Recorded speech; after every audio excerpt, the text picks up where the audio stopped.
Hey everybody, welcome back to the channel and another episode of Journey to Understand the Bible. And I'm your host Damien. In our last episode, we went over Genesis 17 and it was about Abraham or Abram name being changed to Abraham and Sarai's name being changed to Sarah, and the Lord promised them many descendants, and their descendants are going to be kings, and they're going to have a prosperous life. But the covenant was that every male child would have to be circumcised, and one of Abram's kids, Ishmael, he wasn't going to be a part of the covenant, and Sarah's going to have a son named Isaac who would be, and that's pretty much what they were talking about, is how that Abram and Sarai's name got changed to Abraham and Sarah, and they were going to be the father and mother of many nations, and have a whole bunch of descendants, and they're gonna be able to their descendants are gonna have prosperous lives. And Abraham was like, well, my wife is old, she's not gonna be able to have any kids, but God made it happen for him. And that's what's Genesis 17. So now we're going to go into Genesis 18. A son is promised to Sarah. The Lord appeared again to Abraham near the oak grove belonging to Mamre. One day, Abraham was sitting at the entrance to his tent during the hottest part of the day. He looked up and noticed three men standing nearby. When he saw them, he ran to meet them and welcomed them, bow, bowing low to the ground. My Lord, he said, if it pleases you, stop here for a while. Rest in the shade of this tree while water is brought to wash your feet. And since you've honored your servant with this visit, let me prepare some food to refresh you before you continue on your journey. All right, they said, do as you have said.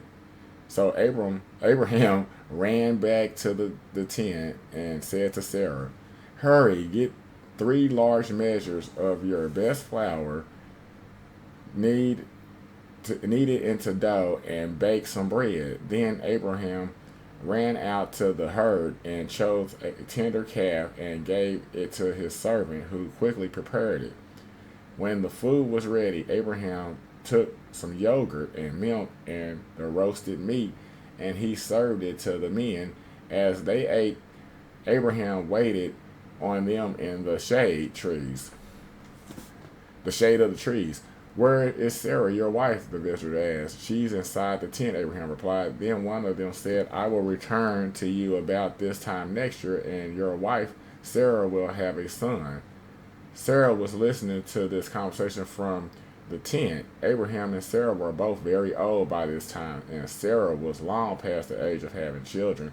So she laughed silently to herself and said, how could a worn out woman like me enjoy such pleasure, especially when my master, my husband, is also so old?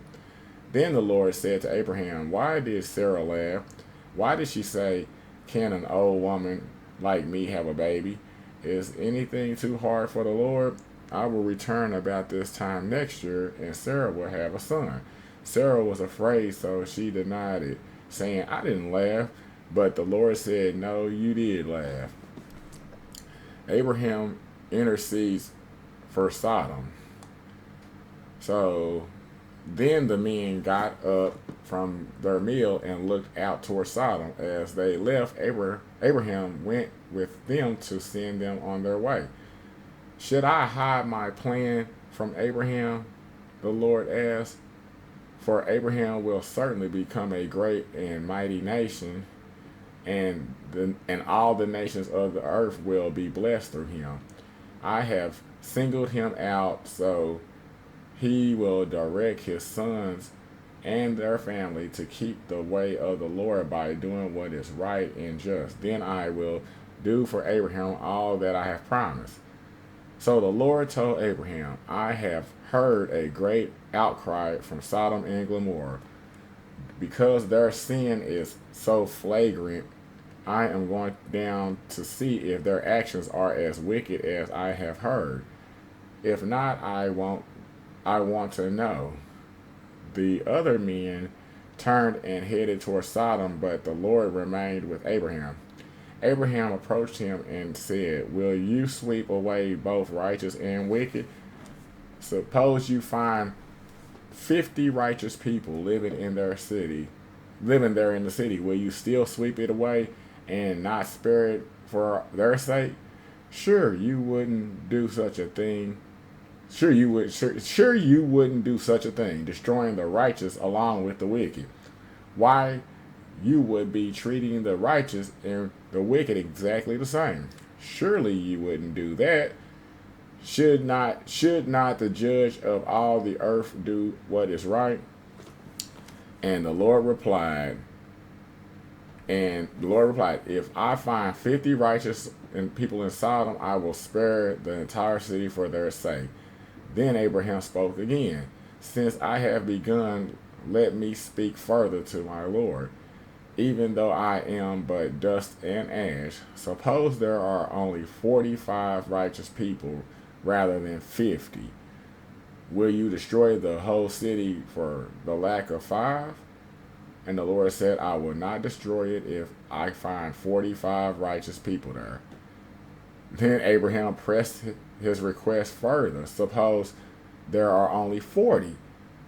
And the Lord replied, "I will not destroy it for the sake of the 40.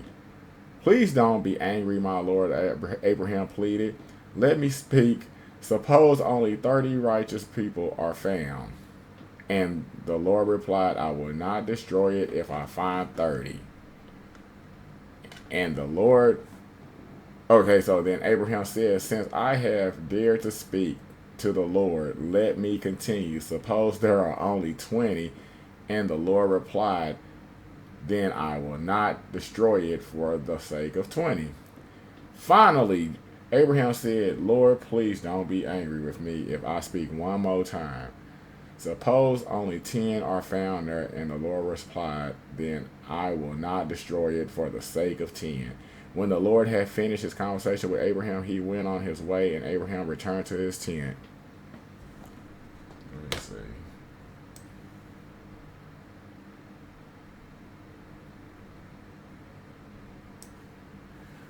Okay, so chapter 18 was basically the three angels, I want to say, or three men came to visit, and basically Abraham and his wife were like the hosts, and they took care of them, made them something to eat, gave them something to drink, and then the Lord told Abraham that your wife, she's gonna have when I come back next year around this time, you're gonna have a kid. And then Sarah heard it, thought it was funny because she was old. It's like, I ain't gonna have no kid by this old man. And then the Lord heard it and was like, "What's so funny?" Oh, and she said, "I didn't laugh. I didn't laugh."